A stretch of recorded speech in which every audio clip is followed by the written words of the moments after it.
prenez votre plan de travail. Pour le moment, toute cette partie de classe, là, vous allez aller en atelier. Pendant que l'autre partie de la classe, vous restez donc sur votre fiche de mathématiques. Je vous rappelle que je suis au bureau, donc à la table d'appui si besoin.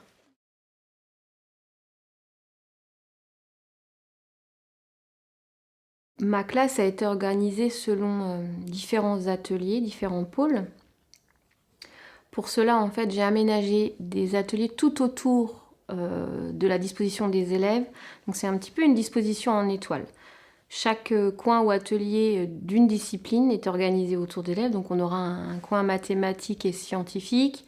On aura effectivement un atelier histoire-géographie, de sciences, etc., enfin, d'art, etc. Et c'est volontairement en étoile pour que les élèves ne se gênent pas quand ils circulent et qu'ils puissent se disperser. À l'intérieur de la classe, on voit également qu'il y a différents espaces d'assises. Donc mes élèves seront autant dans un U qu'en îlot, qu'à une place individuelle. On voit aussi qu'il y a des tapis et des aides-toules. Donc différentes assises qui leur permettent un petit peu de s'organiser différemment et puis surtout de circuler librement à différents espaces en fonction de ce qu'ils ont envie de travailler et de la manière dont ils ont envie de s'asseoir pour travailler. La table d'appui dans ma classe, elle se situe à l'avant parce que finalement, il y a la proximité avec mon tableau. Donc pour pouvoir effectivement écrire une aide, reformuler, avoir besoin de ce support, je trouvais ça plutôt pratique. De plus, il y a tous mes outils effectivement à proximité de mon bureau qui est la table d'appui. Donc pareil, je peux utiliser mes outils de manière beaucoup plus automatique. De plus, les élèves vont beaucoup moins à l'avant de la classe. Donc ça permet d'avoir un coin un petit peu isolé, plus calme, parce qu'on ne va pas être en interaction avec d'autres élèves qui sont par exemple en groupe ou en jeu. Et le reste de la classe, vraiment, ça permet une circulation plus grande, ils ont plus d'espace pour se disperser, et ça ne gênera pas le groupe d'aide.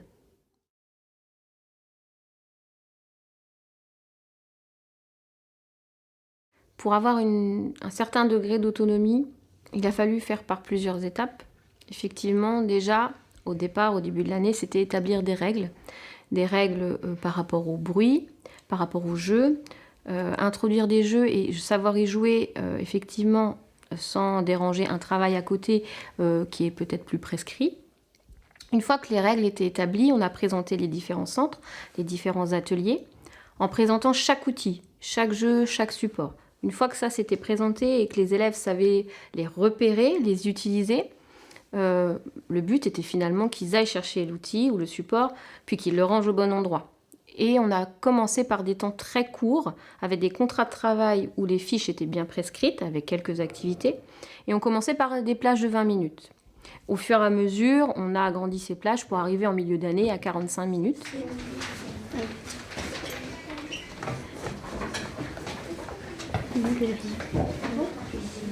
Cette famille, elle est reconnue et riche et puissante. Bah, si elle est reine, c'est forcément que sa famille est riche. C'est quoi? Bah, moi, j'écris tout. On est maintenant plus sur effectivement un contrat de travail qui va s'approcher du plan de travail, puisque les activités là sont à moitié prescrites, donc il y a des ateliers avec d'autres outils, des jeux qu'ils savent manipuler. Et puis il y a aussi maintenant des tâches non prescrites, donc des activités plus libres, comme l'exposé, le texte libre ou des livres à lire, où il faudra effectivement faire un résumé par exemple. Donc là, on se rapproche plus d'un plan de travail. Au fur et à mesure de l'année, finalement, on va atteindre un plan de travail où les élèves auront eux-mêmes écrit leurs tâches et leurs activités.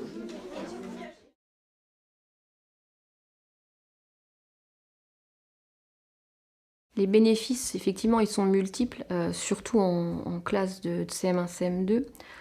Bon, tout d'abord, l'autonomie. Ça, effectivement, l'élève est autonome, c'est prendre un support, un outil, c'est travailler seul ou en groupe, puisque effectivement, il y a des situations où ils sont à deux ou à plusieurs.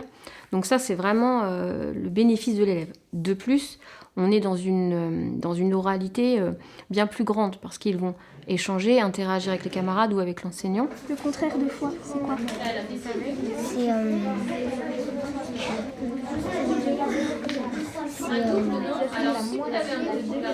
C'est plus et moins, et le contraire de foi, c'est... Voilà. Vérifiez la règle du jeu, là, les filles. Le bénéfice, il est aussi l'engagement des élèves dans la tâche. On voit bien que là, les élèves sont motivés à travailler, se mettent à la tâche directement parce qu'ils ont la question du choix. Et effectivement, quand on leur laisse le choix de prendre leur activité, ils seront forcément bien plus motivés. Et pour l'enseignant, les bénéfices finalement sont aussi nombreux. On a plus de temps à accorder pour chaque élève. Et on a le temps d'observer ces élèves, chose qu'on n'a pas le temps dans le rythme de la classe. On est toujours pressé par les programmes, par le rythme de la journée, par les projets, etc. Donc on a très peu de temps où on peut les observer, où on peut les comprendre, où on peut reformuler avec eux. Donc là, ces temps-là de plan de travail me permettent, moi, de faire une observation plus fine des élèves.